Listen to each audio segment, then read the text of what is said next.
Bonjour Gilles, Salut Julien. merci de m'accueillir. Aujourd'hui, on est à Aix-en-Provence. Alors comme tu le sais, on est en train de réaliser un documentaire qui s'appelle C'est quoi le bonheur pour vous? On a le plaisir d'être dans le restaurant Ozen qui nous accueille aussi aujourd'hui. Alors, notre question pour nous, elle est fondamentale. On pense que répondre à cette question, c'est se donner un GPS dans sa vie. Alors peut-être que toi, tu as déjà réfléchi à ça. Alors du coup, c'est quoi le bonheur pour toi? J'ai pas vraiment réfléchi parce que j'aime garder le côté spontané, si tu veux. Et je voulais qu'on se rencontre, justement, pour en discuter. Pour moi, le bonheur, c'est quelque chose qui n'est pas mesurable, mais c'est quelque chose, je pense, qui fait vraiment partie de nos vies. Et quelquefois, on recherche le bonheur. Mais le bonheur, il est là. La problématique, je pense qu'aujourd'hui, la société dans laquelle on vit nous rend névrosés, tristes, euh, en colère. Alors, il y a plein de choses, c'est multifactoriel. Il y a les journaux télévisés, et un petit peu l'agressivité qu'on a avec les autres personnes, parce qu'on ne se sent pas bien en fait dans sa vie. Et moi j'ai connu un changement brutal dans ma vie. J'étais comme toi, je travaillais un peu dans la communication, je dirais, pour rester évasif. J'aime pas parler de ce que je faisais avant. Et, euh, et j'ai été tout le temps angoissé d'avoir des contrats, de satisfaire les clients, de faire du chiffre d'affaires, d'essayer de construire une famille, de rechercher en fait ce bonheur. Certes, je l'avais quelquefois peut-être trouvé, mais de façon un peu factice. C'était pas ça vraiment le réel bonheur. C'est pas d'être performant au niveau du travail, d'être performant au niveau de l'école, satisfaire son ego. Les parents, on les a mis, être fier de soi. Tu vois. Mais qu'est-ce qu'on apporte réellement dans cette vie? Et je me suis rendu compte avec mon changement de vie qui a été vraiment brutal. C'était en 2007. Et lorsque je suis parti avec ma femme m'isoler au Canada, recommencer une nouvelle vie, une espèce de renaissance, tu vois, de se ressourcer, de changer de vie. La première réflexion que je me suis faite, c'est que je me réveillais en fait sans le réveil. Donc on a vécu 2 ans dans les bois, au centre du Québec, en Mauricie, dans un petit village qui s'appelle Saint-Élie de Caxton, Magnifique la Mauricie. assez sauvage, tu vois. Et en fait, je me réveillais avec la lumière du jour. En fait, on avait arrêté de programmer le réveil puisqu'on n'avait plus vraiment de travail, d'astreinte, tu vois, à se lever à une heure précise. Et j'ai eu cette première réflexion lorsque j'ai dit à ma femme, en fait c'est ça le bonheur, c'est de se réveiller sans contrainte de temps. Et je parle beaucoup dans mes show-conférences du temps, de l'importance du temps. Souvent on me dit bien manger, il faut de l'argent, faut pouvoir acheter de la bonne nourriture et tout. Non, il faut trouver le temps. Et en fait, c'est un bien précieux le temps, tu vois, c'est un bien que nous a volé la société moderne. On n'a plus le temps de rien aujourd'hui, surtout de ne pas faire les choses importantes. Et lorsque j'ai commencé comme ça à vivre un petit peu avec le jour, parce qu'on se couchait aussi très tôt, on était vraiment sur le rythme québécois, hein, avec un hiver court, un été un peu plus, avec des journées un petit peu plus longues. Donc ça a été je dirais mon premier contact dans cette nouvelle vie, mon premier contact avec le bonheur. Se réveiller sans le réveil en fait. Donc c'était un réveil naturel, on force pas son corps, tu vois, et, et voilà, ça nous met dans un état qui est quand même assez intéressant. Euh, et le bonheur, on le rencontre tout le temps, tous les jours. Voilà, Comme c'est quoi par exemple? comme aujourd'hui. Notre D'accord. rencontre, moi je suis très content de m'exprimer face à ta caméra, face à tes auditeurs et à participer à ce projet magnifique. Merci. C'est quoi pour vous le bonheur? C'est une bonne question. Vaste Tu sais, question. souvent je demande aux gens, en fait, ils sont heureux. Et alors, ils te disent quoi? La plupart du temps, ils disent oui, ils ne sont pas. Tu le vois dans les yeux des gens, en fait. Souvent, c'est des gens qui sont un peu éteints ou alors qui ont justement ce bonheur factice. Parce que toute notre vie, on est programmé. Tu vois, il faut être performant à l'école, il faut trouver un travail, il faut trouver une femme, il faut faire des enfants, parce qu'il faut faire des enfants, Faut une grosse maison. il faut avoir une maison, et pour Le ça, il chien. faut avoir accès au crédit. Je suis un amoureux des animaux, donc les chiens, j'encourage les gens à en avoir, c'est une grosse responsabilité, les animaux, tu C'est vois. clair, Je ne veux ouais. pas les comparer aux enfants, mais c'est une très grosse responsabilité. Souvent, les gens prennent des chiens et puis ils les abandonnent rapidement ou s'en occupent mal. Donc, il faut être très prudent par rapport à ça. Mais pour réaliser en fait ce bonheur aujourd'hui dans cette société, qui est quand même guidée avec cette nouvelle religion qui est l'argent, hein, c'est notre nouveau Dieu, voilà. Et il faut avoir accès au crédit. Et pour moi, aujourd'hui, le crédit, certes, ça permet des facilités. On peut avoir des choses, mais on n'a pas les moyens aujourd'hui, donc on va avoir accès au crédit. Et le crédit, pour moi, c'est l'esclavage moderne. Mon père me disait, si tu n'as pas l'argent pour l'acheter, tu l'achètes pas. Je te parle de ça, c'était les années 70, peut-être un autre temps, une autre époque, tu vois. Mais aujourd'hui, c'est tellement facile d'avoir des crédits. Et le fait d'avoir un crédit, en fait, tu te retrouves enchaîné. Et tu as du mal à changer de vie. Parce que tu sais, tu changes pas de vie en sortant, en claquant la porte. Ça se fait pas. Il faut préparer ce changement de vie. Ça peut être brutal, ça peut être un choc professionnel, ce que j'ai eu moi, ça peut être un choc personnel, ça peut être une remise en question fondamentale. Mais du moment où tu prends cette décision, après il faut lâcher prise. Voilà. Et apprécier tous les petits moments de bonheur. Ne serait-ce quand je mange les fruits le matin, je les coupe en petits carrés. J'ai un peu des tocs hein, au niveau cuisine, mais bon, voilà. Et je prépare de belles assiettes, tu vois. C'est une forme un peu pour moi de méditation. Voilà, chez moi c'est très silencieux, où on met une musique très douce, tu vois, ou du reiki. Donc tout ça, ça participe à être paisible. Moi, dans ma vie d'avant, en fait, c'est le réveil qui me réveillait. Donc je me couchais tard, je me levais tard. Je n'étais pas très en forme, un peu la tête dans le cul, comme on dit, tu vois. Et puis il fallait manger rapidement le matin, vite un café, tu vois, un petit shake de protéines. Il faut partir au sport, il faut être performant au travail, tu vois. On est dans le speed. Et lorsqu'on arrive à lâcher prise, à laisser faire la vie, eh ben, la vie va nous guider sur notre chemin, en fait, sur notre destinée. On a tous un chemin, on a toute une mission, je pense, sur Terre. C'est Paulo Coelho qui appelle ça la légende personnelle, tu vois. Et une fois que tu es sur le bon chemin, en fait, tu le sais.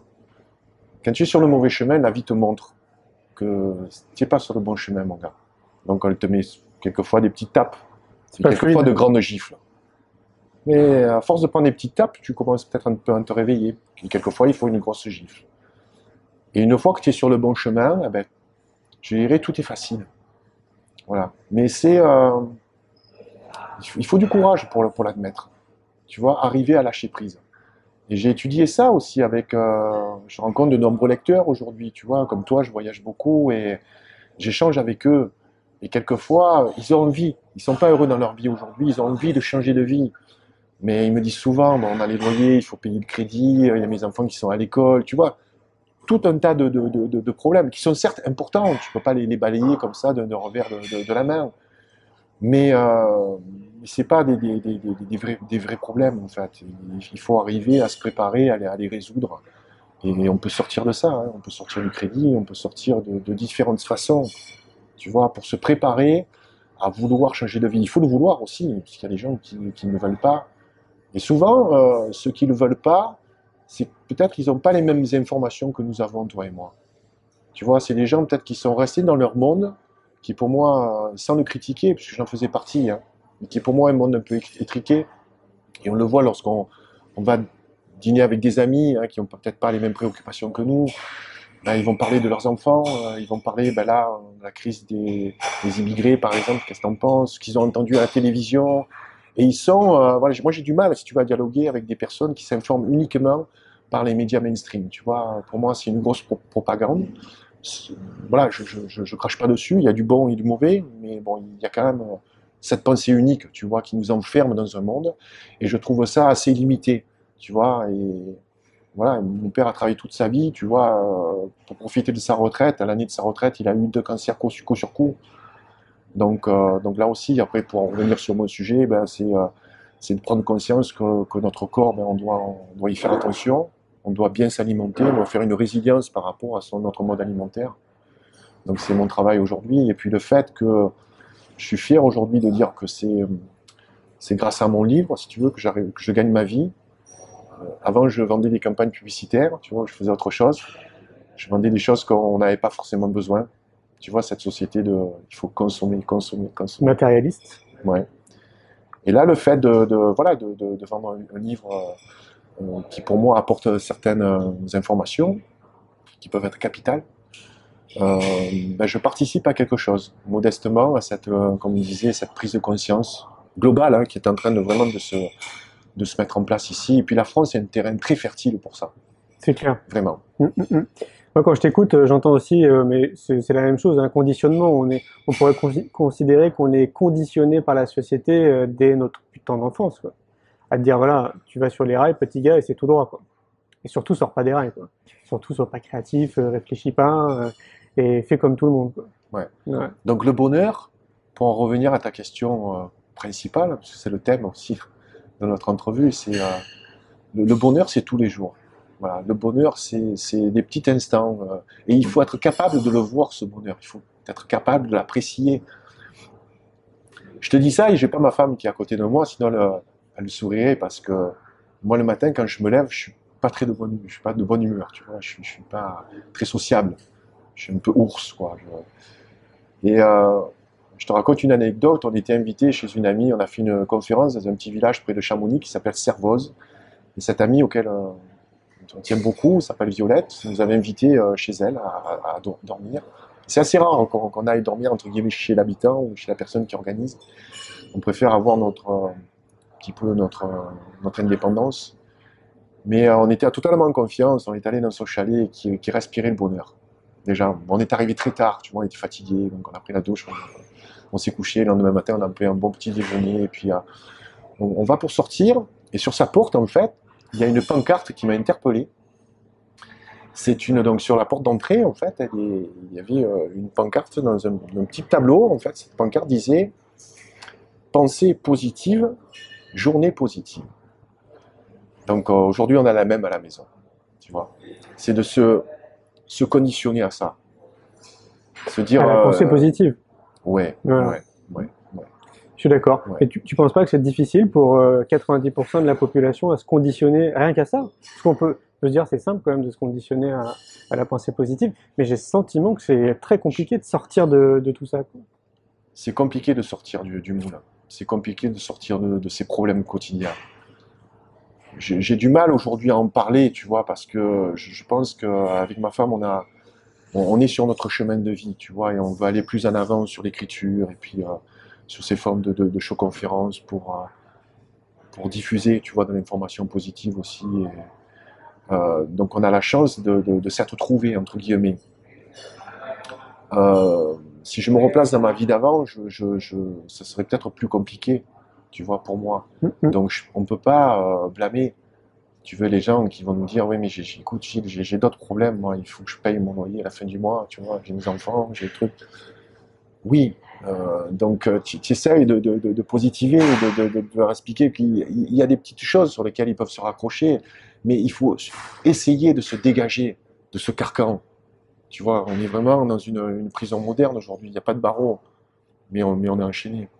On pourrait peut-être considérer que l'alimentation peut être un outil qui peut nous faire tendre vers le bonheur aussi. C'est ce que j'essaye de prôner.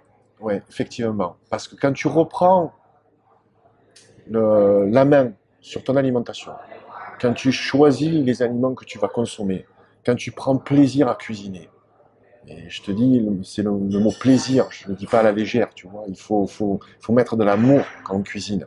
C'est pas toujours facile, moi aussi, des fois, je suis énervé, je cuisine vite, et tout le monde digère mal, hein, tu vois, donc, et voilà, il faut essayer de cuisiner avec amour et d'essayer de trouver de bons produits. Mais il faut du temps, tu vois, et c'est une prise de conscience qui amène à autre chose. Et ça, vraiment, je l'ai remarqué à maintes reprises. Ça pourrait être C'est un un premier déclic. pas. Ouais. Pour moi, c'est un petit peu tu sais, le fil de laine que je présente à la personne qui va le prendre et qui va dérouler après la pelote de laine, quoi, tu vois. C'est pour moi une porte d'entrée idéale parce que ça touche directement à ta santé, donc ça touche ton intellect, tu vois, et ton humeur. Si tu dors mieux, forcément, tu es plus performant, tu vois, et tu commences à réfléchir, à essayer de te dire, ben, attends, on me dit que le lait c'est bon pour la santé, et puis par exemple, j'écoute Henri Joyeux, il me dit que c'est très dangereux. Le vrai du faux. Donc là, déjà, la personne a deux sources d'informations. Et il va se dire, ah, mais tiens, je vais réfléchir, il va creuser, tu vois. Donc, mais pour ça, il faut du temps, tu vois. Et puis, lorsque tu te cleans, lorsque tu détoxifies, ton corps, tu y vois plus clair. Et tu peux comprendre ensuite certaines choses. Je veux Tu penses, pas aller plus loin parce qu'après ça relève un peu du spirituel, puis il y en a d'autres qui en parlent beaucoup mieux que moi, pourquoi pas, tu hein. vois. On est Mais totalement ouvert, on peut parler de tout, hein. Surtout, te prive pas, quoi. voilà. Ouais. Mais c'est une prise de conscience. Voilà. Tu crois que c'est nécessaire de passer par un jeûne pour avoir tu sais, ce process justement de se cleaner? Moi, je parle beaucoup de mes expériences personnelles Ouais. parce que j'ai testé le jeûne, mais c'était un petit peu plus tard. J'ai commencé à basculer, en fait, moi, du jour au lendemain, lorsque j'ai commencé les enquêtes, notamment dans l'élevage industriel, lorsque je me suis rendu physiquement dans ces élevages-là, j'ai vu des choses que j'aurais pas dû voir, qui m'ont profondément affecté, et du jour au lendemain, j'ai plus consommer de viande. J'étais en panique, parce que moi, je fais beaucoup de sport, donc j'ai étudié la diététique, la nutrition. Pendant 20 ans, ben, j'ai mangé de la viande, des pâtes, du riz, de l'alimentation de sportifs, tu vois, parce que le sport, ça fait aussi partie de ma Protéines, quoi. vie.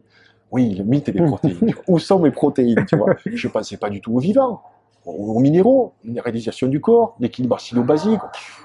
Tu vois, des fois j'avais trop d'acide urique, bah oui, toutes les quantités de protéines animales que je mangeais, c'était normal. Donc tu transpires, tu sens l'acide, voilà. Déjà, quand tu t'alimentes mieux végétal, déjà, tu transpires autant, mais tu sens plus l'acide. Ouais. Donc, de suite, tu as des signes qui te font dire peut-être je suis sur la bonne voie. Donc, en fait, j'étais en panique, mais j'ai remplacé. C'est là où j'ai beaucoup étudié le végétarisme, le végétalisme, etc. La cuisine crue, les jus de légumes. Et j'ai fait tout ça, je dirais, assez rapidement, parce qu'on était en process d'écriture. Donc, c'était quasiment 24 heures par jour, 7 jours sur 7. On cherchait les informations, on mettait en pratique, on apprenait, on cuisinait, on testait. Et je me dis, j'ai fait ça pendant 3 ans. Quelqu'un aujourd'hui qui a un travail, 8 heures par jour, 2 heures de transport en commun, tu te rends compte, Tu m'étonnes. il faut 20 ans Ouais, pour apprendre tout ça. Et c'est là, après, on a commencé avec ma femme à se dire, voilà, ben, on va le faire sous forme de livre. Le livre, personne ne va en parler, et c'est encore le cas, même si c'est un best-seller sur Amazon, personne n'en parle, hormis dans les réseaux sociaux et les lecteurs surtout, qui le diffusent, tu vois. Et donc, on va faire comme un groupe de musique, on va se produire. Donc j'ai inventé cette forme de show-conférence, qui ne sont pas des conférences assises à table. Je suis pas un professeur ou un sachant, tu vois. Donc je mets de la bonne humeur, de l'ambiance, je fais pleurer les gens aussi, mais ils partent avec une motivation. Ils sont pris, si tu veux, un petit électrochoc, mais de façon plaisante. C'était aussi mon but de leur donner aussi de l'information condensée dans un livre pour qu'ils ensuite ils fassent leur propre expérience, ils suivent leur propre chemin. Mhm. Tu peux pas imposer quelque chose à l'autre. Et ça Impossible. vraiment, je l'ai appris. Parce que personne ne connaît le régime alimentaire idéal. C'est tellement différent. Puis on a énormément de contraintes aujourd'hui dans notre vie. Avant, on pouvait trouver peut-être de la viande ou du blé qui n'était pas transformé. Aujourd'hui, on consomme du blé industriel, on est intolérant au gluten. On consomme de la viande, l'animal il a été élevé dans des conditions concentrationnaires.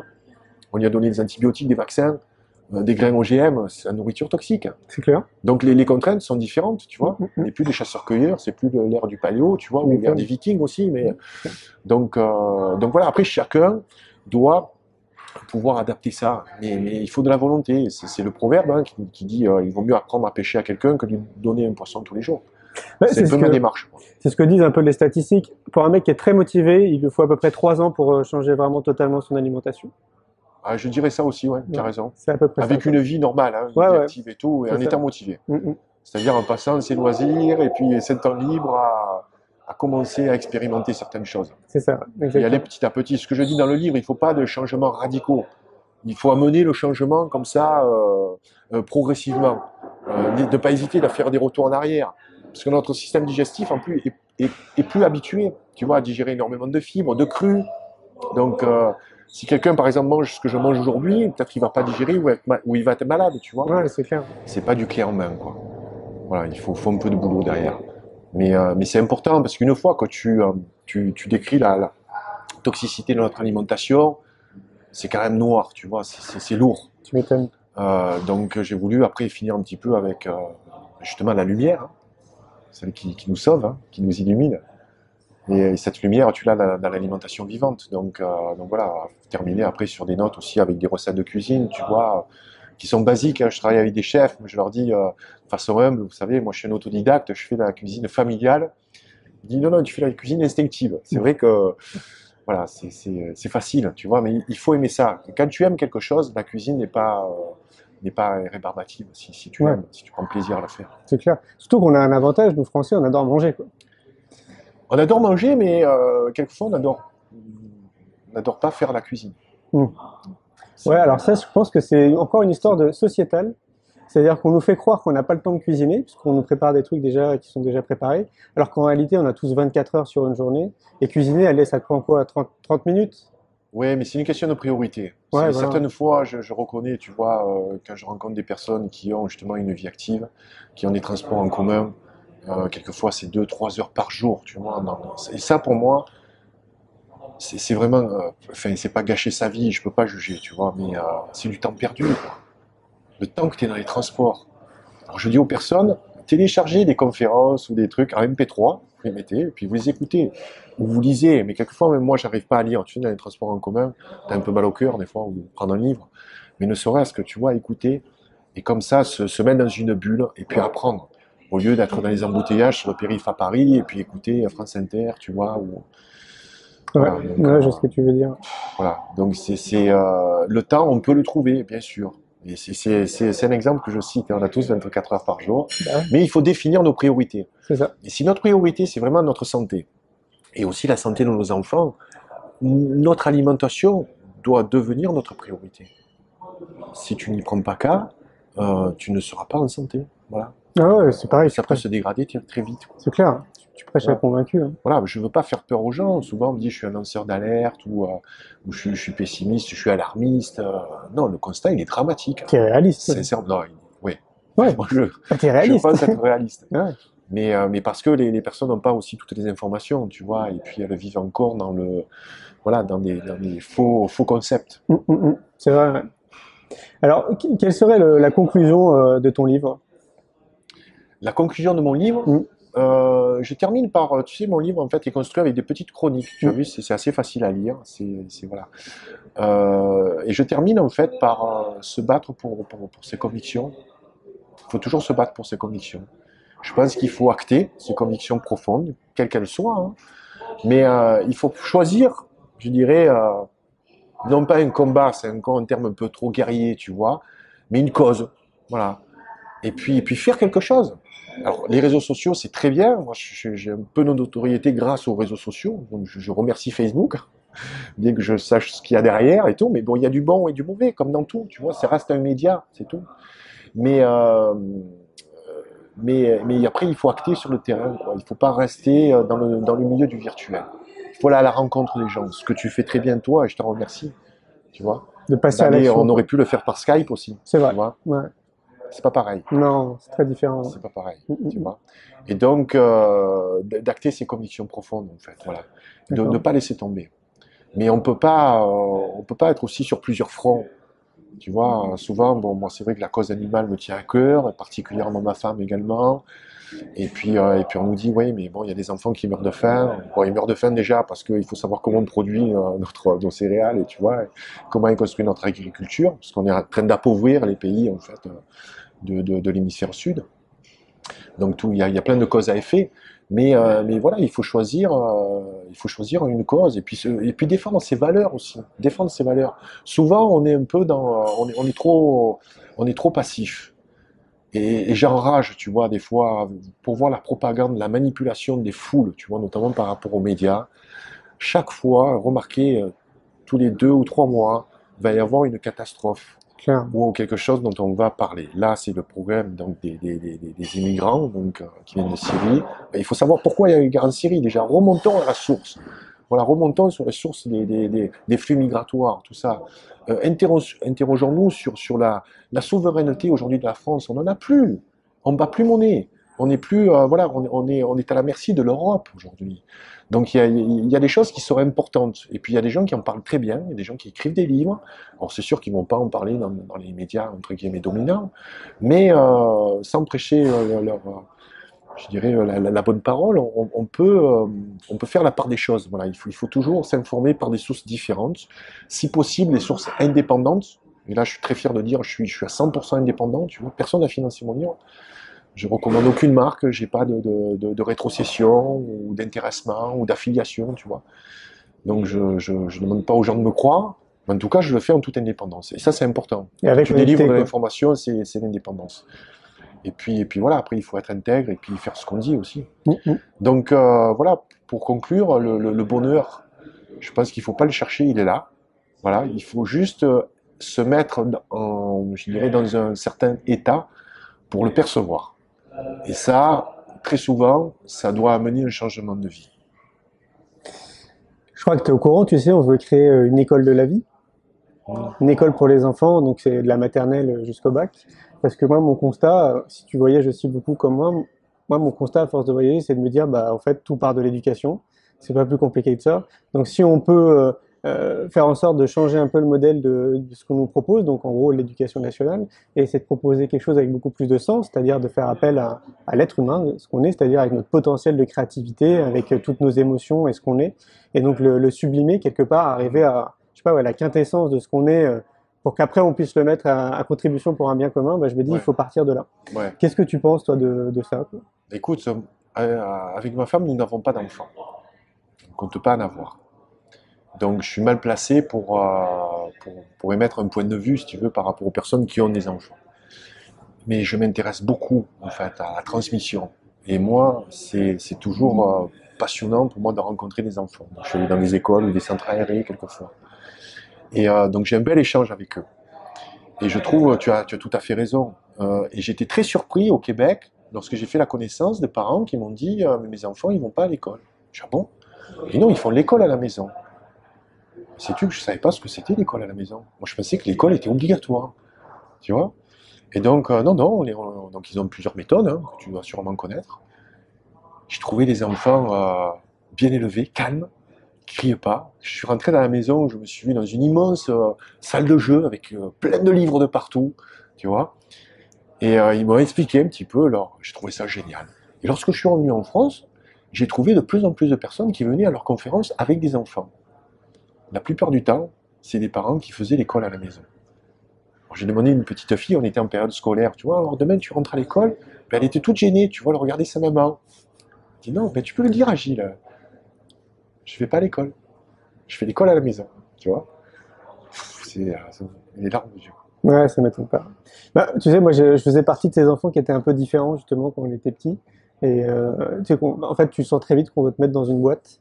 Et je crois que c'est ce qui m'a amené justement à vouloir créer cette école, parce que j'ai le sentiment que, mais même les jeunes, hein, il y a des jeunes de 20 ans qui nous écrivent, ils sont paumés.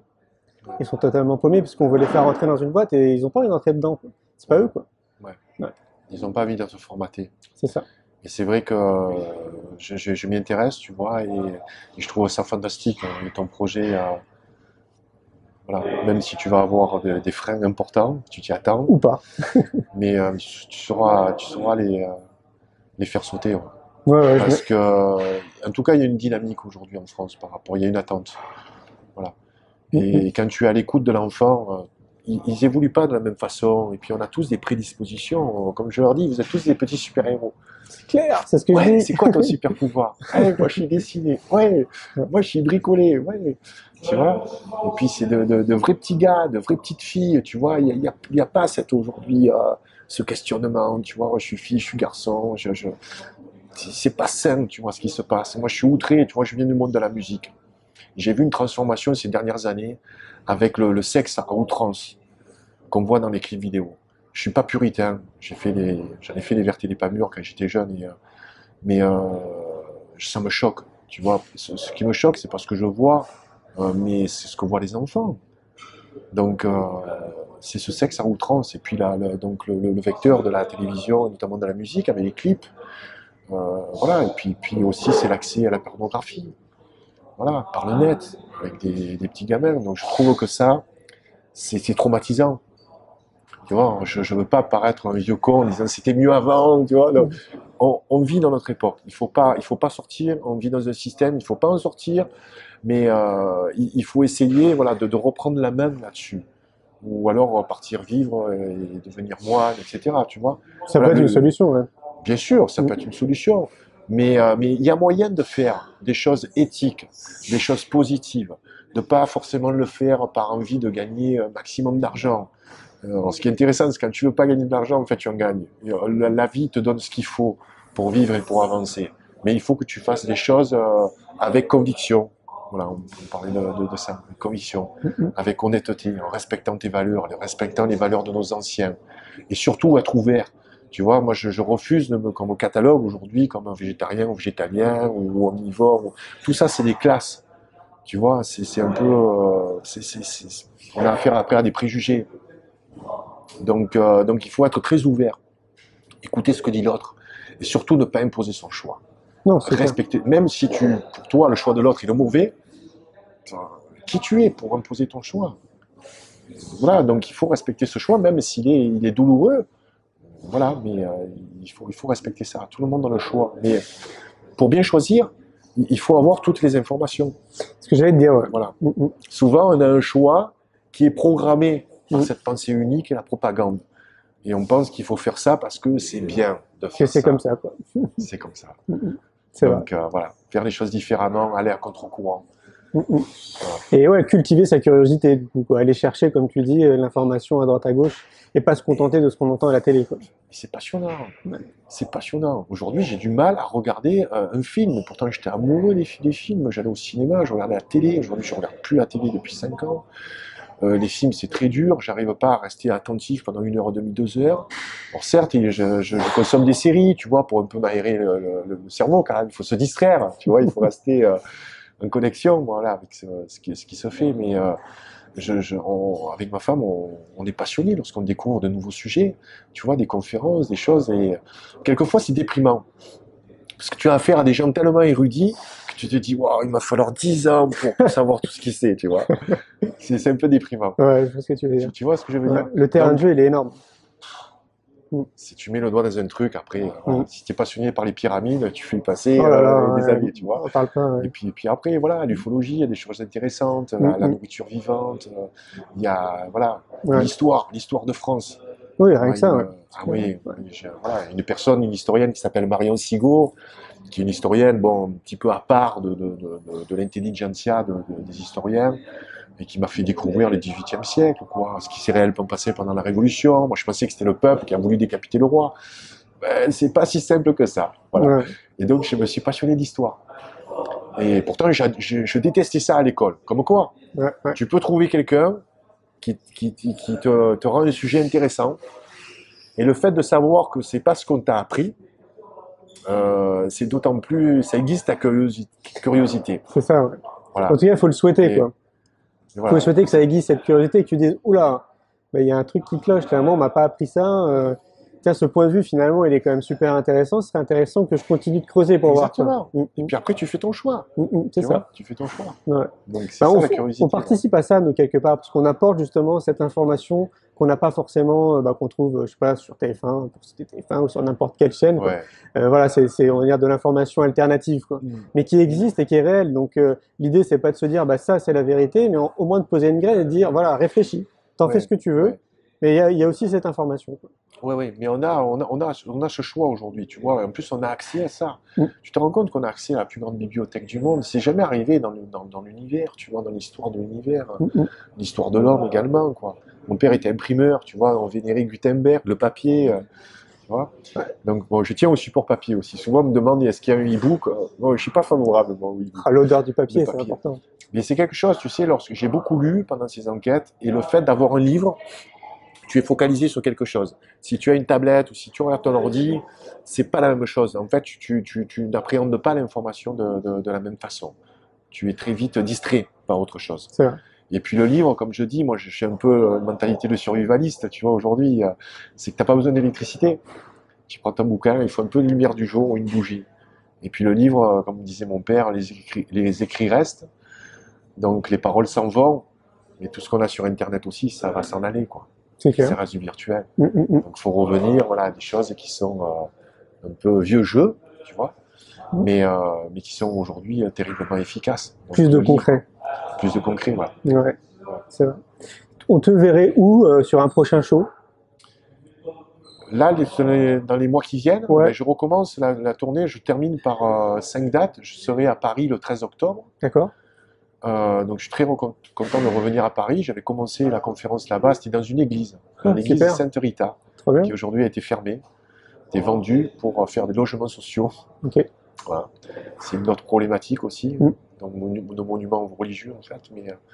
Donc je retourne dans le 13e, donc le 13 octobre. Ensuite, je suis à Neuchâtel le 21 octobre. Et je termine à Marseille, donc qui est un peu enfin, ma ville natale, par deux dates au théâtre de Tourski. Je suis très content qu'ils m'aient sélectionné dans leur programmation. C'est un théâtre national D'accord. qui est un peu à part. Hein. C'est un peu un théâtre révolutionnaire, tu vois. C'était un peu Chouette. le lieu de Léo Ferré, tu vois. Donc, Ok, génial. anarchiste. Et donc je suis au théâtre du Tourski le 20 et 21 novembre. Je finis la tournée qui aura duré un an et demi, 80 dates. Et je suis en phase d'écriture d'un nouveau livre qui sortira, je pense, au printemps-été 2016. Super. On retrouve toutes ces infos Voilà. sur ton site? Alors j'ai un blog, tu vois, je suis pas encore, j'ai lâché tout ce qui est un peu technologie, mais j'ai 2 lecteurs là qui vont ouvrir un site qui s'appelle Ok. ragilartigot.com Super. et où je voudrais rassembler justement les lecteurs par région, par ville. Parce que je trouve que quand tu commences à changer en fait pas de vie, mais déjà de mentalité ou d'état d'esprit ou de sources d'informations différentes, tu as du mal à communiquer aux autres. Ouais. Quelquefois, tu es rejeté même par ta famille. Mhm. Donc ça, c'est une autre problématique après, surtout par rapport à la viande, quelquefois. Donc, tu as envie de partager les choses avec des gens qui sont proches. Donc, j'ai la chance aujourd'hui que le livre soit très très bien vendu dans toute la francophonie. Donc, j'aimerais rassembler les personnes, tout comme tu fais toi, avec les thérapeutes aussi. Super Ça idée. serait intéressant aussi, parce que souvent on me demande quel est un thérapeute, parce il y a diététiciens et diététiciens aussi, tu vois. Moi, j'ai des Évidemment. diététiciens qui prônent le régime végétarien, et puis d'autres qui sont encore sur la pyramide alimentaire, tu vois. Les Mhm. naturopathes, c'est pareil. Tu peux en avoir, bon, avec certains centres d'intérêt ou certains positionnements. Tout à fait. Les gens ont du mal à choisir. Très humain, quoi. Voilà, Ouais. voilà. Donc, c'est pour ça que aujourd'hui, ton initiative m'intéresse aussi. Bah, avec plaisir, ouais. Bah, il y a une autre initiative qui pourrait t'intéresser, tu sais qu'on a fait un premier festival pour l'école de la vie le 11 juillet, et on en refait un deuxième du 23 au 25 septembre 2016. Ça sera dans les Cévennes. Si tu veux venir faire Ok. une conférence, t'es le bienvenu, hein. Bah, écoute, c'est un petit peu loin pour moi pour programmer ça. Ouais. Mais si je peux être là, je viendrai avec grand plaisir. Ça Ça m'intéresse beaucoup, hein, vraiment. Ok. Même si j'ai pas d'enfant, je te dis la transmission et l'école aussi. Eh ouais. J'aimerais beaucoup enseigner en fait. Ah ouais, ok. Ouais. Tu voudrais enseigner quoi, du coup, l'alimentation ou Je sais pas, j'ai cette envie de transmettre. Tu vois, je le fais pendant les conférences, je le fais pendant mes vidéos, avec mes écrits. Mais voilà, j'aimerais mettre aussi mes connaissances humbles, hein, modestes, mais au service voilà, du bien public. Ouais, ça sera dans l'école de la vie, alors. Ouais. J'ai pas de diplôme, hein, mais j'ai l'expérience. C'est ce qui est le plus intéressant, l'expérience. C'est ça. On ne vit que par l'expérience. Ouais, ouais. Donc l'expérience, c'est fondamental. Ouais. C'est même bien plus important que d'avoir des diplômes. Ouais. On dit que, tu sais, la population est en quête de sens. On a l'impression, alors quand je dis on est plusieurs, hein, parce que moi le premier, je le vois, on a l'impression vraiment que depuis 5-6 ans, bah, ils commencent à se poser des questions, quoi. Des questions au niveau de leur alimentation, des questions au niveau de leur santé. Donc on parle de médecine alternative ou de médecine douce, au niveau environnemental, économique. Il y a des monnaies parallèles qui commencent à se créer, quoi. Est-ce que tu le constates toi aussi de ton côté? Oui. Ouais. Oui, ça va très vite. Alors c'est marrant parce que les catastrophes arrivent de plus en plus vite. Notre monde est en train de se dégrader hein, de façon très très rapide. Je pense que les 5 prochaines années, il va y avoir un changement significatif dans notre société, dans notre mode de vie. Mais en même temps, les forces, je dirais, lumineuses se mettent en place aussi également. Et les gens se rencontrent, se connectent. Et il y a un besoin, oui, il y a ce besoin de la quête du sens. Parce qu'aujourd'hui, je dirais, on n'est plus connecté avec la religion, donc avec le divin, tu vois, avec le créateur, peu importe comment on l'appelle. Et quand on se met, si tu veux, isolé, dans pleine nature, on a vécu, je te dis, pendant un an et demi, dans les bois, la nature, c'est plus fort que tout. Comment on vit, là, on est en train de se passionner sur les fourmis avec ma femme, parce qu'on a relu un livre de Bernard Weber, je sais pas si tu Il est te génial ce souviens, livre. Les fourmis. Il est excellent. Donc, moi, je les prends un livre audio, tu vois, parce qu'on fait beaucoup de routes, donc on ne peut pas lire, etc. Puis on a un petit peu marre de toutes les confs et tout, on se met des livres audio. Voilà. Et je l'ai redécouvert, en fait, les fourmis. c'est un truc de ouf, Mais quoi. bien sûr. Et là, on regarde, tu sais, quand tu fais les Énorme. fourmis dans notre potager, Ouais. là, il y a eu un orage. Ouais. Donc, on voit les grosses têtes qui ramènent les petites, tu vois, les corps qui vont faire la guerre à une autre fourmilière et tout. Putain, mais On a quoi l'infiniment s'inspirer, hein. petit, tu vois, mais c'est ça vient d'où, tu sais, Puis tu sais que la fourmi, c'est un peu le symbole du survivalisme, parce Ouais. que ça peut, voilà, je dirais survivre à des catastrophes, hein, Mhm. et, on s'émerveille de choses quand même, et souvent, enfin pas souvent, mais quelquefois on a des enfants qui viennent, tu vois, on leur rend visite avec des amis, ils tuent les fourmis en fait, ils tapent, tu sais, ils écrasent en fait, et je trouve que on leur explique, dès que tu leur expliques en fait à l'enfant, ils Bien voient sûr. pas ça comme un nuisible, tu vois. Mm. Et c'est s'émerveiller de ça, de la vie, de l'infiniment petit, quand tu regardes une fleur éclore, tu vois, le positionnement du soleil. Tu as regardé comment il fait un tournesol? C'est énorme. Énorme. Mais En plus, plus tu te rapproches et plus tu trouves ça dingue comme ça a été fait. c'est incroyable. Ouais, c'est vrai. C'est incroyable. C'est marrant parce que moi Et aussi, à un moment donné, j'ai eu un déclic avec les fourmis. En Ah fait, oui? ouais, je suis passé, bon, je les voyais s'agiter, voilà, comme d'habitude, quoi. Et je suis repassé le lendemain, en l'espace donc d'une nuit, elles avaient fait déjà un petit monticule. Mais je me suis dit, je me suis mis à la place de la taille d'une fourmi, mais je me suis dit, c'est énorme ce qu'elles ont fait en l'espace d'une nuit, quoi. Ils construisent des villes. Ouais, c'est un truc de dingue. Ça Et va sous terre, en plus. mais Tu c'est sais, ça, ça ouais. va sous terre. Et je me suis dit, en fait, bah, elles ont C'est- tout compris, les fourmis, parce qu'elles vont tous dans la même direction. C'est-à-dire qu'elles sont complémentaires entre elles, Oui, oui. pour un seul et même objectif, Il y a les quoi. phéromones, en fait, elles le communiquent Ouais, comme ça. c'est ça, Et ouais. c'est vrai qu'avec une phéromone, ben, tu informes toute la cité, Mm, mm. tu vois. Et ils parlent de cité, justement, ils parlent du rôle de chacune, tu vois. Ouais, très Alors, c'est vrai hiérarchisé. que c'est tout le contraire, en fait, de notre société. Parce que nous, on est porté sur l'individualisme, la réussite individuelle. Mais la fourmi, en fait, c'est la réussite, non, c'est la survie de la cité.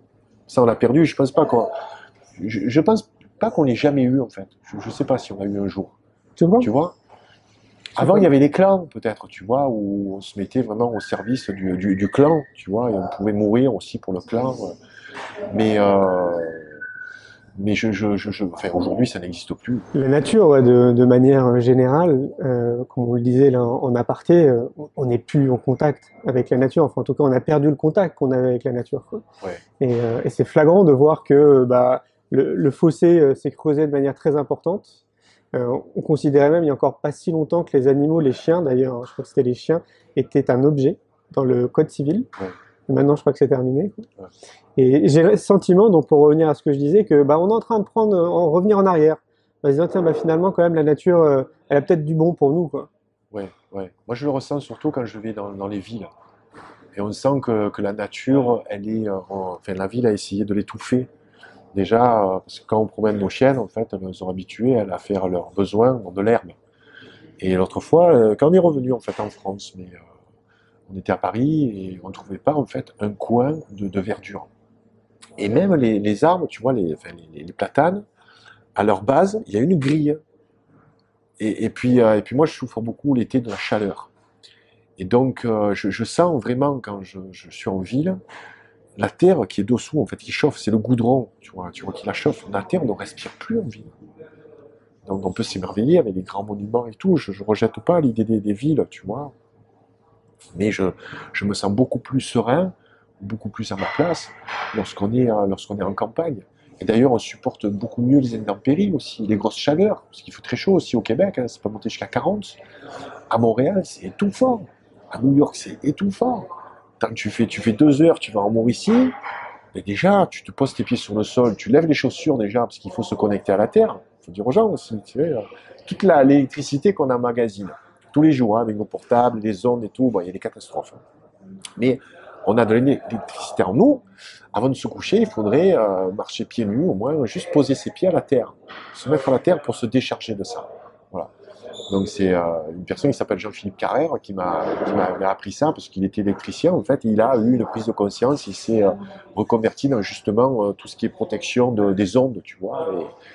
Et voilà, mais c'est intéressant, il faut le savoir. Ça nous perturbe, donc on n'est pas Claire, tout est magnétique, quoi. fait pour emmagasiner de l'électricité, quoi. Donc Tout voilà, à c'est le fait. contact à la terre, Mm. le contact à la nature. Et tu le vois lorsqu'on part en vacances. Ben, souvent on part, on va changer d'air, mais on se met aussi un peu plus en contact avec la nature.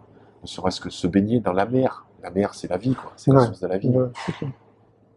Ah ouais, c'est pareil, hein, depuis que je suis à Montpellier, j'ai pour habitude justement d'aller me recharger dans la mer. Je parle énergétiquement parlant, Ok. parce que pour moi, c'est ce qu'il y a de mieux, quoi. Ouais. Avec les arbres. J'adore les arbres. Ouais. Ouais. Et ça, c'est pareil. Alors, c'est très marrant, hein, parce qu'il y a quelques années en arrière, quand tu faisais, moi, ce que j'appelle un hug à un arbre, il y avait quand même une bonne partie de la population qui te trouvait un petit peu bizarre. Bon, il y en a encore, hein, Encore certains, aujourd'hui, quand même. encore un petit peu. Mais figure-toi qu'il y a un nom pour ça. J'ai perdu le Ok. nom, mais c'est devenu une thérapie. Ok. Donc, il y a quelqu'un qui s'est lancé D'accord. dedans, qui a ouvert une voie, et c'est devenu Ok. une thérapie. Donc, Ok. Moi, donc je c'est suis pas plutôt fan positif. d'enlacer les arbres, si tu veux. Je préfère me poser au pied d'un arbre. Ok. Tu vois, ou m'appuyer, Mm. ou être en contact, en fait, avec Oui, la tout terre, avec le simplement. sol. Mm, mm. Tous les étés, on reste 10 jours sur la côte nord du Finistère, en Bretagne. Là, on a un petit village qui est vraiment très charmant. Et puis, au bord de l'eau, avec ses gros galets, ses marées. Moi, je connaissais pas ça en tant que Méditerranéen, si tu veux, le pouvoir des marées. C'est extraordinaire. Et là-bas, en 10 jours, j'ai commencé à écrire pas mal, quoi. Voilà, j'ai beaucoup d'inspiration lorsque je suis dans la nature. Ah ouais, Parce bah, que, tu m'étonnes. notamment, lorsqu'on s'est retiré en Mauricie, on a voulu, en fait, se couper de tous les stimuli qu'on a dans la vie. Encore là, bon, il y a peu de bruit. Quelquefois, bon, il y en a, ça nous dérange un peu. Et ce matin, j'étais dans un rendez-vous dans un café, dans un centre commercial en plus. J'ai eu du mal à suivre la conversation. Entre la musique qui était diffusée, les gens qui passaient, les conversations en fait qu'on écoutait de part et d'autre. Donc ça m'a vraiment vraiment perturbé. Et le fait d'avoir connu ce calme, cette sérénité, si tu veux, on a un peu de mal avec ma femme de se remettre dans ce milieu, je dirais ce milieu rural, ce Je milieu comprends. citadin, pardon, Ouais, je tu comprends. vois. Cette effervescence, Ouais, ça nous dérange. Mais avant, ça me dérangeait pas du tout. Je faisais ouais, même pas attention, tu vois. ouais, je Mais comprends le parfaitement. bruit est aussi une source de pollution Mm, mm. intense, quoi, Sans compter les ondes Wi-Fi, parce que maintenant on est dans une espèce de soupe d'ondes Wi-Fi. Ça Écoute, aussi, ça a un impact. je suis ami avec une auteure qui s'appelle Claire Séverac, qui avait écrit Le complot mondial contre la santé, et qui là a sorti un livre qui s'appelle La guerre secrète contre les peuples, et qui a enquêté pendant 3 ans sur toute la pollution atmosphérique avec les chemtrails, par exemple, donc avec les ondes également, et elle parle du Wi-Fi, elle parle du micro-ondes, et des cellulaires. C'est des choses qui sont extrêmement nocives, qu'on nous cache, on se demande pourquoi. Oui, raison économique. Et puis il y a pas si tu veux, on n'a pas assez de recul, comme à l'alimentation. Tu vois, lorsqu'on a balancé l'aspartame dans les années 70, on l'a de suite retiré du marché. 6 mois après, on l'a réintégré parce que c'était Douglas Rumsfeld à l'époque, qui était au gouvernement aux États-Unis, qui était en fait à la direction d'une des plus grands fabricants d'aspartame. Donc il y a réellement un conflit d'intérêts. Bon, en tout état de cause, les études qui ont été démontrées, il y en avait qui prouvaient que c'était carcinogène, d'autres qui étaient c'était inoffensif, celles qui disaient que c'était inoffensif étaient financées par les industriels, moyens, bref. Mais on n'a pas le recul. Là aujourd'hui, quand même, on a 40 ans de recul, tu vois. Donc voilà, est-ce que la toxicité, elle n'est pas un instant T? Tu vois, c'est toute la multiplicité de ces sources-là, c'est multifactoriel. Parce que comme tu le dis très bien, c'est les ondes et tout, mais moi je peux te parler d'alimentation. Si tu manges des pesticides, tu consommes du soda avec de l'aspartame, tu prends un bouillon Knorr de soupe avec du glutamate monosodique, l'interaction de ces 3 molécules, ça fait quoi? Il n'y a aucune étude sur le sujet, je te rassure. Puis on voit, on est de plus en plus malade. On dit, ouais, on vit plus vieux qu'avant. Donc ça, c'est faux. Pour consommer des Voilà. médocs. Mais déjà, on vit plus vieux, certaines personnes, oui, mais qui sont nées dans les années, tu vois, début du 20e, quoi. Je t'assure que les enfants qui naissent aujourd'hui, ils ne seront pas centenaires, hein. Mm. Alors peut-être ceux qui ont beaucoup d'argent, avec toute leur recherche, tu sais, sur les gènes, les nanotechnologies, qui sont une immense merde, hein, qu'on nous vend comme un progrès. Oh, on va pouvoir déceler les symptômes avant que le bébé naisse. Non, mais déjà, fais en sorte que les personnes qui vivent, si tu veux, soient en bonne santé. C'est une immense rigolade, du foutage de gueule, quoi. C'est vrai. Tu vois, je citerai pas de nom, tu vois, mais il y en a qui sont pro sur ce progrès de la médecine. Mais non, c'est pas un progrès. Ça va être un progrès qui va toucher une classe, une élite, le 1%, hein. Mais les autres, on va être des esclaves qui vont devoir bouffer du médicament pour être en santé. Mm, mm. Donc la vraie santé, tu l'as dans l'assiette. Voilà. Hippocrate le disait. Quoi. Hippocrate le disait. Bon, Hippocrate avait pas la toxicité qu'on a aujourd'hui, parce que pour avoir des aliments sains dans l'assiette, c'est pas une sinécure, tu vois, c'est un chemin de croix, Tu c'est m'étonnes. une bataille. Ouais, mais il faut la faire, cette bataille. Parce que peut-être dans 20 ans, les enfants que tu vas prendre dans ton école, ils vont peut-être pas avoir de paysans pour leur fournir, tu vois. Ah, mais mieux, on aura un potager. Et On aura un potager. c'est bien un potager, mais si on t'asperge d'aluminium, là, comme Ah ils bah sont en train de non, nous bah faire, évidemment. ouais, mais Bah oui. pourquoi alors Monsanto protège On justement va se les espèces protéger. pour protéger, On je dit- dirais, de l'aluminium? Mm. Pourquoi? Oui, c'est clair. C'est bizarre, tu vois. Mm, mm. Donc l'air va être de plus en plus pollué. Alors c'est vrai que les zones qui vont être, je dirais, entre guillemets, viables, vont se raréfier. Oui, ça c'est Voilà. sûr. Puis demain, tu n'auras plus sur Terre, il y en aura dans l'espace. Ouais. Si tu es un peu dans la science-fiction ou Il les ira sur la Lune perspectives, pour et, commencer. ouais, sur les satellites, et puis après tu laisseras la Terre à ceux qui vont Ouais, ouais. la faire fonctionner, aux esclaves qui vont faire fonctionner le système. Ouais, ouais. Des fois, on n'est pas très loin de ce qu'imaginent les livres de science-fiction, hein. C'est vrai, hein. Moi, j'ai 2 livres cultes, c'est Le meilleur des mondes et 1984. Ok.